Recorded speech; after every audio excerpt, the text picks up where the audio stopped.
Good morning, my dear students. In last session, we had discussed about the colligative properties. Out of that, we had explained the vapor pressure lowering. There is a derivation for determination of molar mass of the solute.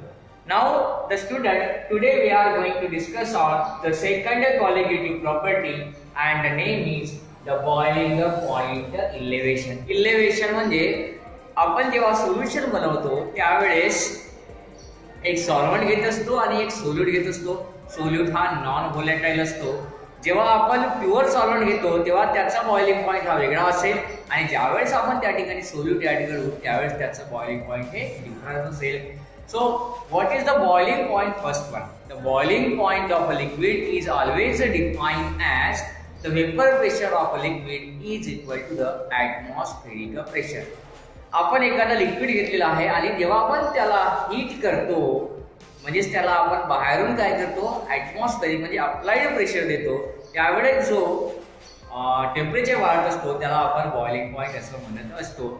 But we have to take here the boiling point of elevation.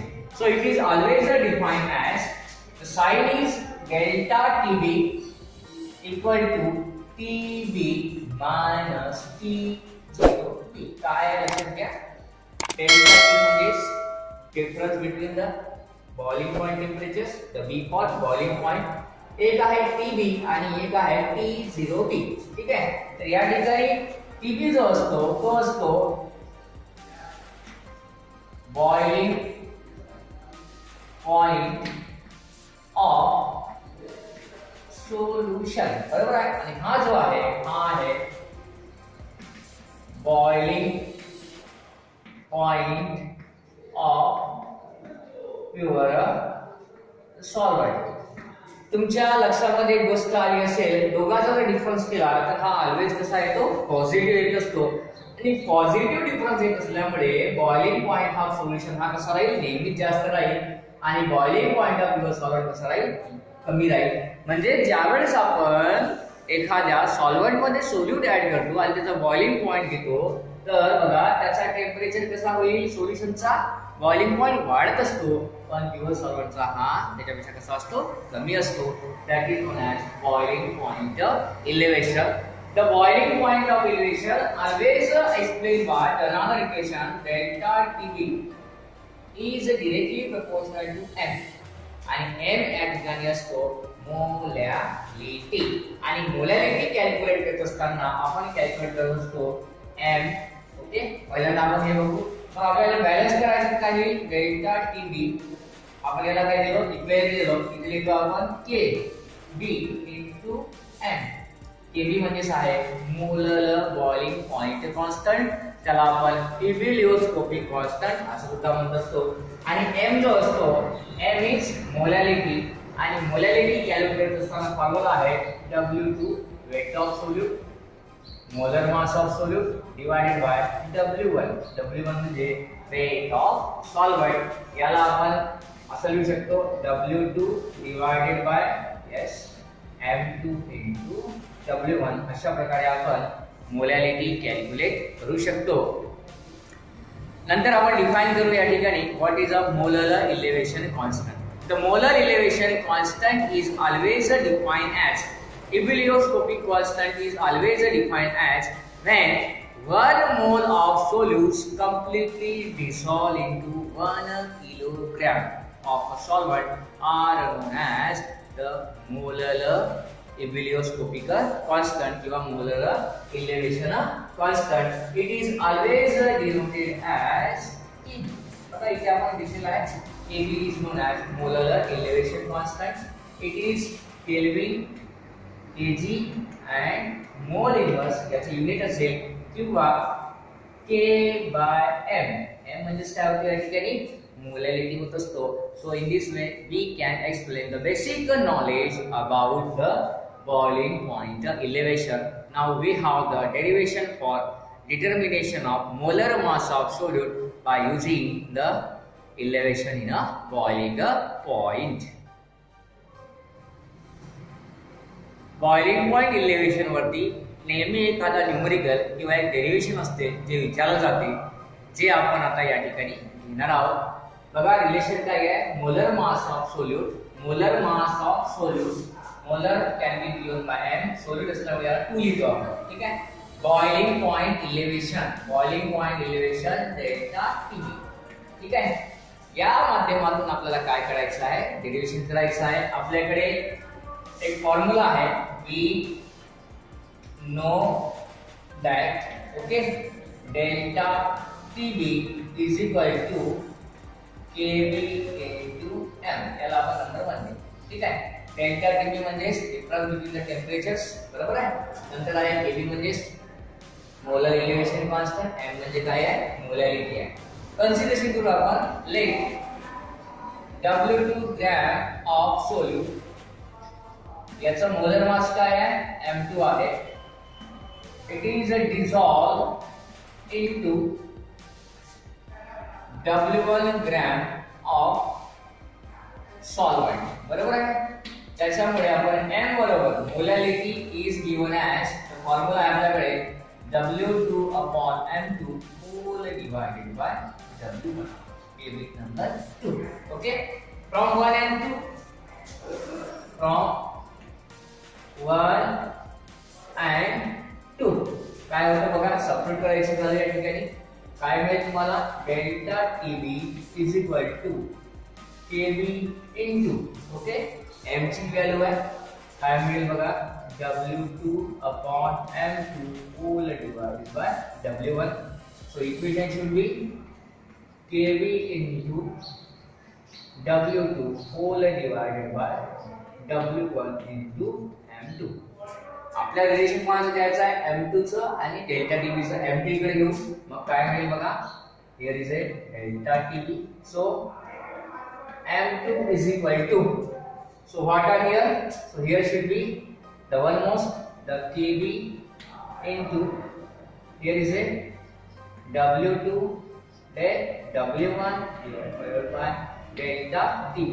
Okay, so we have to convert in a grams. For that purpose M2 is equal to KB into W2 whole divided by, here is a, we can say that delta TB into W1 multiplied by, याला 1000 ने multiply करायचं. हे जे answer आहे ते आपल्याला grams मध्ये आहे, याचा युनिट कशामध्ये असेल, ग्रॅम्स मध्ये असेल. So it is the relationship between molar mass of solute and the elevation in the boiling point or the boiling point of elevation. Similarly, this is the same case can be going to forward in a depression, in a freezing point or a freezing point of depression. Now we are going to discuss on freezing point of depression. Now the students, we are focused on the freezing point of depression. Freezing point depression म्हणजे काय होतो ते आपल्याला पहिल्यांदा बघायचं आहे. त्याआधी आपण फ्रीजिंग पॉइंट म्हणजे काय हे समजून घेऊ. Okay, so freezing point is always defined as the vapour pressure on the solid is equal to the vapor pressure of a liquid is known as freezing point. Okay, so freezing point depression is always given as delta TF. या आधी बघा boiling point घेतलं तर काय होतं, delta T होतं. इथे घेतो आपण TF0 मायनस TF. तिथे काय होतं, TB मायनस T0 होतं. या ठिकाणी लक्षात घ्या, प्युअरच सॉल्व्हेंट जो असतो त्याचा फ्रीजिंग पॉइंट हा जास्त असतो. त्यानंतर सोल्युशन मध्ये आपण जेव्हा घेऊ तेव्हा सॉल्व्हेंट मध्ये सोल्यूट टाकू त्यावेळेस त्याचं टेम्परेचर हे कसं झालेलं असेल, डिक्रीज झालेलं असेल. Delta TF0 minus that is TF0 minus TF is known as freezing point depression, and always the delta TF is proportional to molarity. So for balancing we have take delta TF is equal to KF into M. या ठिकाणी delta TF म्हणजे freezing point depression आहे. KF म्हणजे काय होतो, आपण याला या ठिकाणी क्रायोस्कोपिक कॉन्स्टंट किंवा मोलर डिप्रेशन कॉन्स्टंट असं या ठिकाणी म्हणत असतो, बरोबर. आणि याचे युनिट असतो kelvin, KG, molar inverse or Kelvin divided by m. m म्हणजे मोलॅरिटी असं आपल्याला युनिट या ठिकाणी घेता येतो आणि molarity always given as m is equal to W2 upon W1 into m2 या फॉर्म्युल्याने आपल्याला मोलॅरिटी काढता येते. So what is a cryoscopic constant or a molar depression constant? The molar depression constant or cryoscopic constant is always defined as when 1 mole of solute completely dissolved into the 1 kg of solvent is known as the cryoscopic constant or molar depression constant. Now we have to solve here what is the relationship between the molar mass of solute and freezing point depression. दोघांचा आपल्याला या ठिकाणी relation बघायचं आहे. ज्याप्रमाणे आपण boiling point elevation मध्ये घेतलेलं आहे त्याचप्रमाणे घ्यायचं आहे. सो वी नो दॅट आपल्याला इक्वेशन आहे delta TF is equal to KF into M. बरोबर आहे. It is number 1 and M having value as per M's value W2 upon yes W1 into M2 giving number 2. आता दोन्ही equation एकत्र करा. Equation 2 ची value equation 1 मध्ये ठेवा. काय मिळेल बघा. इक्वेशन 1 becomes काय होईल delta TF is equal to yes KF into ये वैल्यू सब्स्टिट्यूट करूं W2 upon W1 into M2. Okay आपल्याला काय कॅल्क्युलेट करायचं आहे M2 कॅल्क्युलेट करायचं आहे. मग इक्वेशन हा इकडे घ्या डिनॉमिनेटर मध्ये आहे न्यूमरेटर मध्ये लिहा M2 is equal to here is a KF into W2 whole divided by delta TF into W1. So we have to convert in a gram, so that's why M2 is equal to KF into W2 बरोबर divided by delta TF into W1. Gram मध्ये convert करताना याला 1000 ने काय करायचं multiply करायचं. So the equations are here it is in grams. एक गोष्ट लक्षात ठेवा बॉइलिंग पॉइंट असेल किंवा फ्रीजिंग पॉइंट इलेव्हेशन असेल M2 सारखेच आहे ठिकाणी इथे KF आहे डेल्टा TF आहे बरोबर आहे. बॉइलिंग पॉइंट इलेव्हेशन असेल तर त्याऐवजी इथे असतो KB आणि इथे असतो डेल्टा TB बरोबर आहे. अजून एक अतिशय महत्त्वाची गोष्ट लक्षात घ्यायची आहे KF असो की डेल्टा TF असो समजा unit degree centigrade degree Celsius मध्ये दिलेलं असेल तरी ते युनिट तुम्हाला डिफरन्सेस ऑफ टेम्परेचर असल्यामुळे तुम्हाला ते केल्विन मध्येच कन्सिडरेशन करायचं आहे.